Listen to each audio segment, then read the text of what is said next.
My name is Christian Dane. My involvement with farms came about through a few coincidences. We had started going to a different church, and a friend that we had known before ran into at the church said that we should spend some time with Scott Clifton, the director of farms.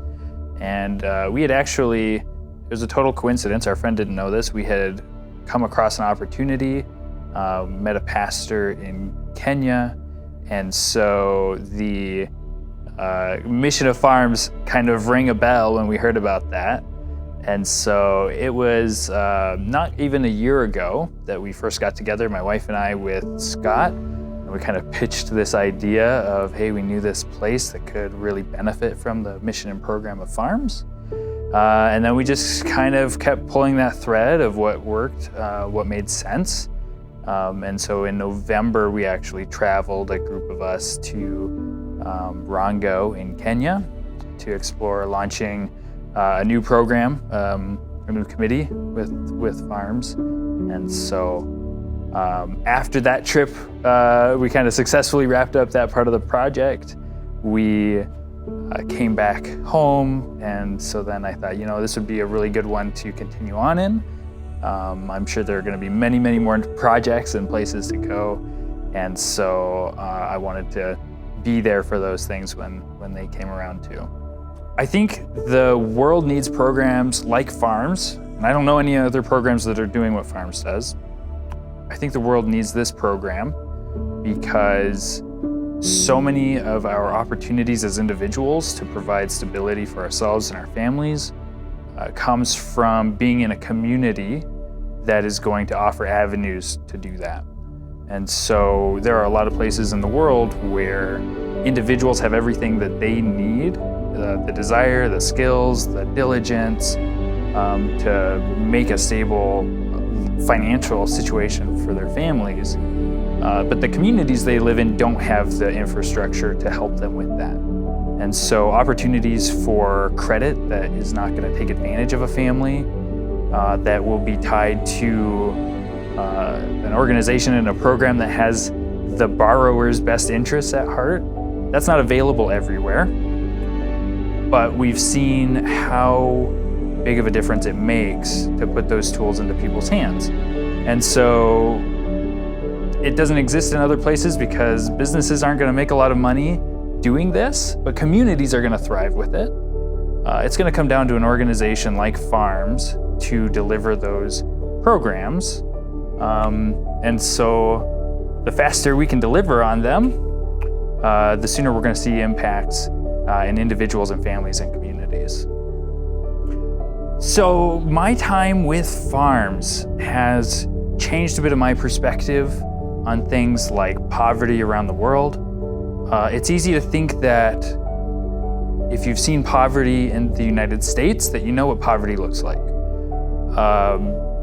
Until you go and see extreme poverty overseas, you can take for granted that you understand the whole story of poverty.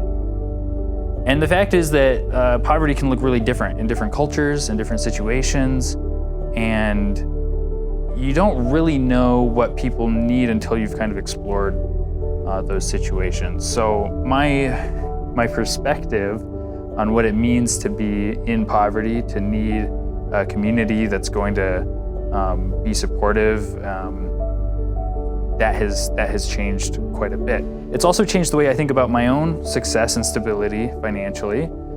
It's easy to think that you have accomplished that stability in your own life and your family just through your own efforts. But I'm aware of all the different places where access to credit has really changed my ability to be stable, my ability to have a car, to start a business, to own a house, to go to college. If there wasn't a credit system available to me, those would have been out of my reach, no matter how hard I wanted to work. I don't know if I appreciated that before I spent time learning about what Farms does in communities where those systems aren't available. So when we went to Kenya, we had already funded the first loan. So we were pretty confident that program was going to be a good fit for farms, and the growing season started before our trip. So when we got there, we were able to see the product, the fruit of that loan. So we were able to visit a couple of farms. We could see where it used to be just ground, how it had been tilled and planted, and there was produce growing. We were able to see the communities that were going to benefit from that. So the pastor who had planted those fields was going to use that money to help buy food, or he was going to be able to give food.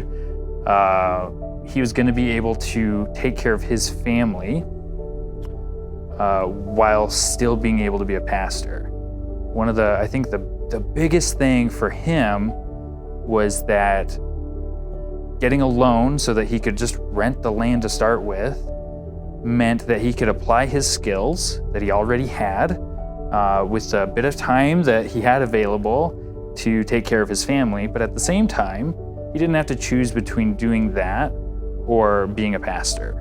It took pressure off of his call to be in ministry and his responsibility and call to be a father and a husband. And you could just see the relief. He just felt so good that he could take what he brought to the table, and he was going to be able to take care of the people in his life. And he knew that he was going to be able to do all that and pay back a loan. At the same time, being able to see that he had this vision now of how doing that was going to mean the next person could get a loan. That was going to be a person that he didn't have to take care of as much. It was going to be somebody that he could empower for the next step. It's really cool to see people who get to benefit from this kind of program also catch the vision for it and then deliver that value to the next person. That's just really exciting to see. So I think the best reason to partner with farms, to spend your time or your money, time in prayer on this ministry, is because it avoids the problem of just giving people solutions to their problem today. We get to see this program give people a sustainable avenue where everything that they get from it, they reinvest back into it. At the same time, they build momentum where after a year of receiving a loan, investing it in their business and paying it back, they're not just back at the beginning of the cycle. They are now at a new step in the process. And if they take another loan, it's going to be to make a different investment in their business, to grow it exponentially. Eventually, they won't need to take loans anymore. There's not a cycle of dependency here. It's a cycle of trust. And that's unique, and it's dignifying and empowering. And I don't know anywhere else where you can make that kind of difference in the community of believers.